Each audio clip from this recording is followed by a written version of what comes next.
देखो ना, हमारे देश के वीरों को देखो, जैसे लोग ब्याह में नहीं प्रसन्न होकर के खुशी होकर जाते हैं, ऐसे फांसी पे चढ़ने के लिए तो विदेशियों के दिमाग काम नहीं करती। भारतीय है क्या चीज? वंदे मातरम फंदा चुमा और गले में डाल करके झूम गए, देशभक्ति में झूम गए। उनको लग रहा था मरने के लिए तो अच्छे अच्छे को होश खराब हो जाते हैं, और ये भारतीय मरने के समय मुस्कुरा रहे और ऐसे जा रहे जैसे दूल्हा बनने जा रहे हो। वंदे मातरम, जय हिंद, और फांसी का फंदा लगाया। इतना अधिक पुष्ट ब्रह्मचर्य होगा तो ये श्वेत कीट बलवान होते हैं, इतने बलवान हो जाते हैं कि विष को भी पचा जाएगा। इतनी क्षमता ब्रह्मचर्य में है, विष को पचा डाले। भोजन की क्या बात, परंतु जो अपनी शक्ति को छीण करते रहते हैं तो इतना दुर्बल हो जाता है कि पानी पचना मुश्किल हो जाता है। हैजा, प्लेग, मलेरिया, थोड़ी थोड़ी दिनों में सर दर्द, बुखार, और वो मानो मरा हुआ व्यक्ति है। पूरे दिल्ली में मैं खुला चैलेंज दे रहा हूँ भाई, दे सकता हूँ? नहीं, बिल्कुल दे सकते। खुला चैलेंज दे रहा हूँ, जितने भी अंडा, मांस, पूर्ण डिब्बा खाने वाले हैं, जितने भी टी शर्ट उतारने वाले हैं, आपको ये भी मैं चैलेंज दे रहा हूँ, दुनिया ये भी बता देगी किसमें कितना स्टेमिना है, किसका शरीर किससे बना हुआ है, कितनी मजबूती है, और लोग किसको कितना चाहते हैं। पक्की बात कहता हूँ, पक्की। अगर कोई पवित्र हृदय से बात सुनेगा तो उसको समझ में आ जाएगा। जो इसके अनुसार, वो बहुत मलिन हृदय वाले हो तो बात अलग, नहीं जो इसके अनुसार चलते हैं ना, बहुत बेईमान है ये मन। सदैव हमको गिराने की ही कोशिश की, कभी उठाने की नहीं की। इसको जब देखा है तो ये हमारे नाश का ही कारण बना है, हमारे पतन का ही कारण बना है। हमें गिराने की कोशिश की है।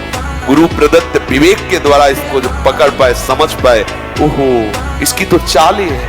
जो साधक 6 बजे तक सुबह सोता है ब्रह्मचारी रह सकता है? बिल्कुल नहीं, ये सब व्यर्थ की बात है। जो साधक है 6 बजे सोता है, 6 बजे तक सोता है। ब्रह्मचारी 4 से 6 के बीच में निश्चित वो बेकार हो जाएगा, किसी काम का नहीं रहेगा। जो साधक है 2 बजे और 3 बजे के बीच में हर साधक को उठ जाना चाहिए। ज्यादा भाई तुम बहुत रात्रि में विलंब से सोते हो तो 4 बजे तक उठे। 4 के बाद तो फिर सैया पे नींद ही नहीं आएगी। अभ्यास होता है, साधना का मतलब क्या होता है? जब ब्रह्मचर्य शरीर में होगा ना तो आप बैठ भी नहीं सकते चैन से। वो आपको इतना प्रेरित करेगा क्रियाओं में, आप जिस कार्य में लगेंगे सांगोपांग करेंगे। आपके ये जो ऐसे बैठे हो, लार बह रही है, ये सब ब्रह्मचर्य वो एक तेजोमयी ज्वलंत शक्ति है। ब्रह्मचर्य एक अलग दिखाई देगा आपको, भी आग अलग आग नहीं दिखाई देती, जैसे ऐसे ब्रह्मचारी आग होता है। आग कई तरह से माया आपको विचलित करने की चेष्टा करेगी, ये साधक नहीं समझ पाता। लेकिन तो समझे भी नहीं तक कहां से हम फंस गए, फिसल के वही खड़े हो गए। संसार का चिंतन स्वतः होता है, क्योंकि हम अपने को अभी तक संसार का माने रहे हैं। प्रभु हमारे हैं, अब ये इस जन्म में सत्संग के द्वारा बात समझ में आई है, तो अब आपको चिंतन करना पड़ेगा। आपका चिंतन होगा नहीं, चिंतन करना पड़ेगा।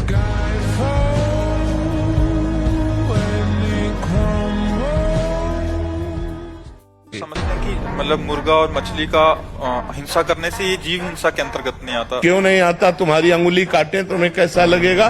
दर्द नहीं लगेगा? उन जीवों को देखो, एक चींटी के भी पीछे अंगुली लगा के देखो, ऐसे वो भाग रही है अपने प्राण रक्षा के लिए। क्या उनमें जीव नहीं है? क्या मुर्गा अपना प्राण बचाना नहीं चाहता? क्या पशु पक्षी प्राण बचाना नहीं चाहते? और जिनको ये है कि अगर हम खाएंगे नहीं तो सृष्टि बढ़ जाएगी, तो तुम अपने बैलेंस की चिंता करो। तुम्हारा बैलेंस जब परमात्मा बनाएगा तो तुम्हारे होश उड़ जाएंगे।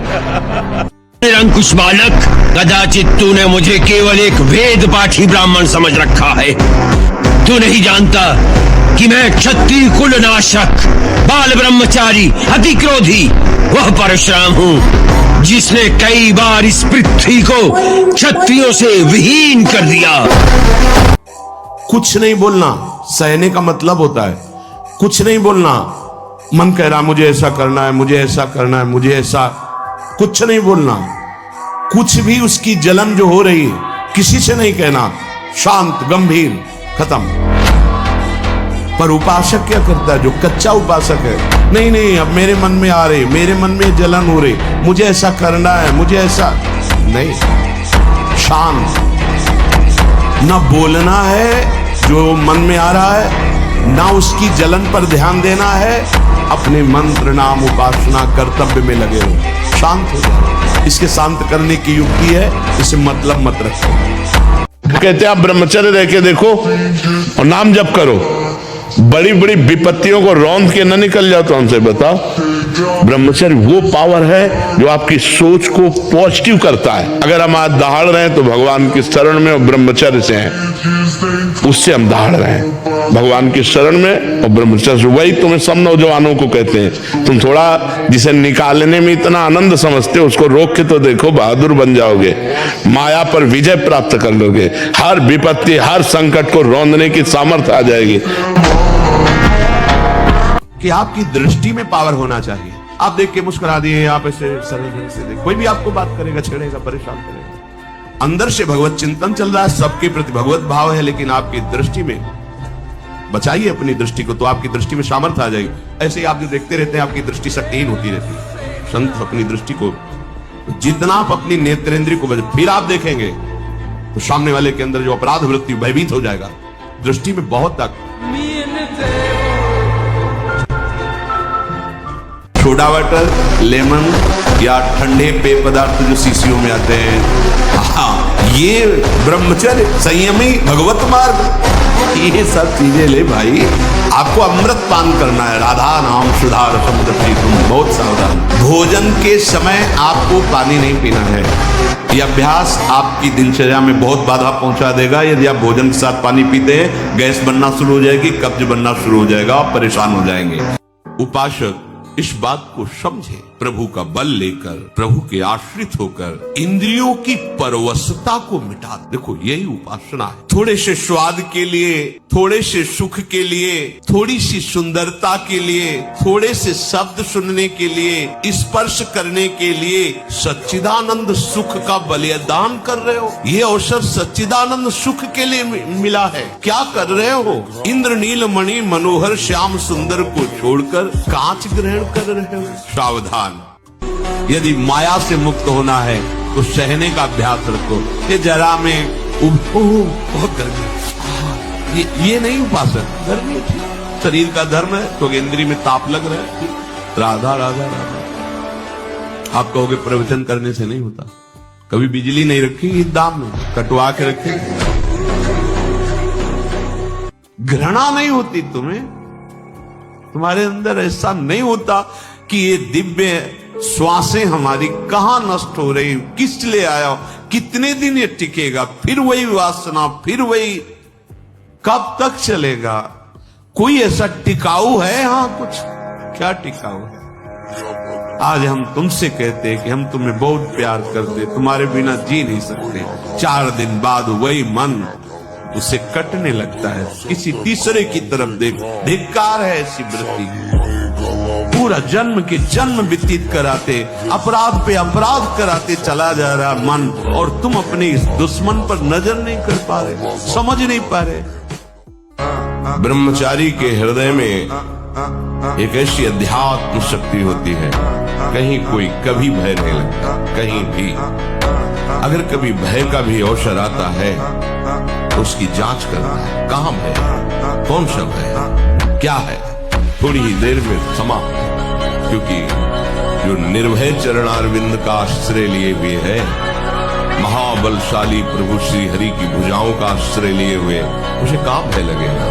ब्रह्मचर्य व्रत में रत रहने वालों को अत्यंत सावधानी पूर्वक अपनी इंद्रियों को दर्शन, संभाषण, चिंतन से बचाना है। हाँ, ये जवानी जो है ये व्यतीत होनी चाहिए तपस्या में, जलने में। जलोगे तपोगे तो वर्षा हो जाएगी, और अगर पहले भीजे भोगों में पड़े रहोगे तो बुढ़ापा में सड़ोगे। फिर आधा घंटा 1 घंटा तो व्यायाम होना चाहिए। ये व्यायाम जरूरी है, गृहस्थ हो या विरक्त, आधा घंटा व्यायाम। मोटरसाइकिल भी जब चलाते हैं ना लोग, तो पहले रेस में डालते हैं, नहीं एकदम धुआं करके रेस में, फिर वो एकदम गरम। जब तुम भी रेस में डालो, सुबह उठ के 2 बजे उठे, छत में चले गए 3 बजे तक, दंड बैठक, व्यायाम, प्राणायाम करके एकदम फुर्सत पाए, सत्संग में ऐसे बैठे। मैं भगवत मार्ग का पथिक हूँ, उपासक हूँ, मुझे वही करना है जो मेरे शास्त्र और गुरुदेव कहते हैं। महाराज जी, मैंने संकल्प लिया था बाबा विश्वनाथ जी के सामने कि ब्रह्मचर्य नष्ट नहीं करूंगा, लेकिन कुछ महीने में टूट गया। हे प्रभु बचा लो, क्या भगवान मुझे माफ करेंगे? अभी संकल्प से काम नहीं चलता, सावधानी से काम चलता। गंदा आचरण छोड़ो, कसम संकल्प नहीं करना चाहिए, कसम नहीं खानी चाहिए। हम ऐसा प्रयास करेंगे कि जीवन में ना हो। कसम नहीं खा रहे, अगर हम प्रयास में फेल हो गए फिर हम प्रयास करेंगे। जब हस्त में तुमके लिए मन कहे तो बिल्कुल ऐसा समझो मेरे हाथ टूट गए, मैं बिल्कुल नहीं करूँगा। अगर ज्यादा मन परेशान करे तो बाहर निकल कर टहलने लगो, राधा राधा राधा राधा राधा, उससे बचो। तुम्हारे अंदर के शत्रु, बाहर का तो सब कोई ड्रामा कर सकता है, लेकिन अंदर के शत्रु तुम्हें परेशान कर रहे हैं, तुम उन पर कभी नजर की, उनको अपना माने हुए मित्र। मन जैसा कर, मन कह रहा होटल चलो होटल, मन कह रहा फिल्म देख चलो, मन कह रहा है गंदी दृष्टि करो करो। अरे कभी दुश्मन को पहचाना अंदर बैठा तुम्हारे, और उसको जीत गए तो निहाल हो गए, पूरा जगत जीत गए, परमानंद में मगन हो जाओगे। और जब ब्रह्मचर्य, ऐसा कैसे हो सकता है? बल है ना, अध्यात्म बल, शारीरिक बल की बात नहीं कहते। ऐसा कैसे हो सकता है? यदि एक बार ऐसा हुआ तो 1000 बार मैं प्रयास करूंगा और इस पर विजय। वो मतलब जिद्दी स्वभाव, एक निष्ठा उसी से आती है, उसी से। पहले खेती जोतते थे ना किसान, एक फार वाला होता था और पूरे खेत को उसी से जोतला है, बलवान होते। 2 लीटर मठा और 8 रोटी पाए, बैल की जैसी ताकत। अगर बैल को नाक पकड़ के रोक ले तो वो वही खड़ा हो जाए।